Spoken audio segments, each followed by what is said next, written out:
สวิปสแวปคลิปนี่แมนเฮาจะพาทุกคนไปลิ้นเมืองเฟืองเนาะไปมื้อหนึ่งคืนหนึ่งเนาะขับรถไปแล้วก็อยู่คืนหนึ่งแล้วก็ตอนเช้า9 โมงก็พากันกลับช่วงนี้แมนจะเป็นช่วงปลายหนาวแล้วเนาะทุกคนแมนไผที่อยากจะไปเที่ยวเมืองเฟืองวังเวียงหรือว่าหลวงพระบางเนาะหรือว่าสถานที่อื่นๆที่เป็นธรรมชาติอยู่ประเทศลาวเฮาเนาะก็ไปช่วงนี้ถือว่าอากาศโอเคเลยใดๆก็คือค่อยตั้งกล้องไว้แล้วก็ใส่ฟิลเตอร์แล้วเบิ่งมันจับหน้าเพิ่นแดงอ่องตองอยู่เนาะค่อยก็นอนหลับไปเนาะมื้อนี้แม่นเฮาเดินทางด้วยรถไฟฟ้าเด้อพวกเจ้าตอนเฮาออกบ้านมาแม่นรถแม่นยังมีแบตเตอรี่อยู่ประมาณ95%นี่แหละเฮาก็เลยขึ้นทางด่วนเนาะขี่มาอันเคยเอาไปวังเวียงเทื่อนึงเนาะทุกคนพอดีฮอดวังเวียงพอดีแบตเหลือประมาณ20%นี่แหละแล้วเฮาก็ซากเนาะพอแต่มาฮอดเท่านั้นแหละสัญญาณมันก็แจ้งขึ้นว่าย่างรถ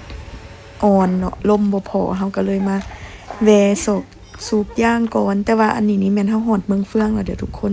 ใช้เวลาแต่2 ชั่วโมงกับ30 นาทีเนาะแต่เฮาขับแท้ๆมัน2 ชั่วโมงไปหน่อยนึง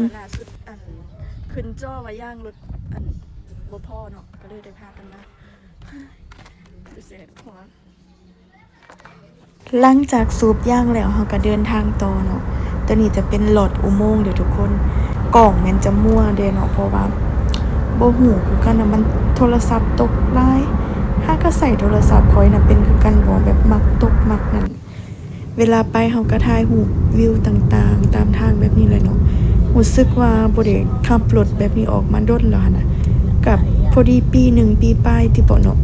เฮาก็ขี่รถมาแล้วก็ชิลๆมากัน2 คนเนาะเบิ่งหนทางเอาแล้วบัดนี้มาเจอขี้ฝุ่นซื่อๆเด้อแต่ว่าทางหันบ่ได้เป็นคุ้มบ่ได้เป็นเอียงเนาะทางหันแม่นดีเฮาเอารถไฟฟ้ามากะพอดีประหยัดเนาะลมกันอยู่ว่าอันเฮาเอารถไฟฟ้ามาหั่นน่ะก็โอเคได้หนทางก็บ่ได้ยากหั่นน่ะหนทางแม่นเพียงไปเลยมันจะมีแต่บางจุดที่มันจะเป็นขี้ฝุ่นแบบนี้แหละแต่มันบ่ได้มีคุ้มเด้อทุกคนแล้วก็มันจะมีโค้งนิดนึงแล้วก็จะมีภูน้อยนึงแบบว่าใส่รถไฟฟ้ามาก็ประหยัดหลายแฮงเพราะว่าคันเฮาเอารถน้ำมันมาน่ะมันก็อยากว่าอยู่ได้ไปกลับอยากว่าอยู่ได้ฮอดล้านอยู่ได้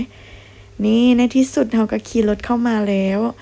และอันสถานที่ซากแบตรถไฟฟ้าเนาะอยู่ในเมืองเฟืองนี่นะข้อยก็บ่ฮู้ว่ามีอยู่ไสแดแต่ตามที่ข้อยเบิ่งตามโลเคชันเนาะมันจะมีอยู่ห้านกาแฟอันที่เขาจะเขียนว่าพาเรื่องหรือว่าพาเรื่องนี่นะนี่ฮอดแล้วเด้ทุกคนนี่มันจะเป็นทางหินแห่แบบนี้แหละมันจะเพียงไปเลยเนาะค่อยคิดว่ามันน่าจะเป็นเขตท่องเที่ยวเขาเจ้าหากระแปลงทางติบ่อากาศนะตอนเฮามาหั่นพอดีฮอดช่วงประมาณ4 โมงเนาะ4 โมง5 โมงยังนี่แหละป้าเจอกันใหม่คลิปหน้าบ๊าย